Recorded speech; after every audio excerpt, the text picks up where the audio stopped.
మన ఫ్రెండ్స్ కానీ బంధువులు కానీ అడిగిన ప్రశ్ననే తిప్పి తిప్పి అడిగితే మనకి ఎలా ఉంటుంది?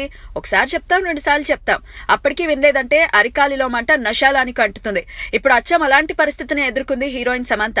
అక్కినేని నాగచైతన్య సమంతల వివాహం అక్టోబర్ 6న జరగబోతోంది. టాలీవుడ్ వర్గాల సమాచారం ప్రకారం గోవాలో హిందూ క్రిస్టియన్ సంప్రదాయం ప్రకారం 2 విధానాలుగానూ ఈ పెళ్లి జరుగుతుంది. ఇదిలా ఉంటే అందరు హీరోయిన్లలాగే పెళ్లి తర్వాత శామ్ సినిమాలకు దూరం అవుతుందా అన్న ప్రశ్నకు తను అలాంటి ఉద్దేశంలో లేనని సమంత చాలా సార్లు చెప్పుకొచ్చింది.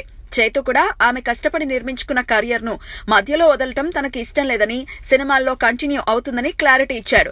తాజాగా ఒక షోరూమ్ ఓపెనింగ్ కి వెళ్లిన సమంతకు ఇదే ప్రశ్న ఎదుర్కోవడంతో సమంతకు టెంపర్ లేచింది. ఈ క్వశ్చన్ ఏ డాక్టర్ కో, ఇంజనీర్ కో, టీచర్ కో వేస్తారా?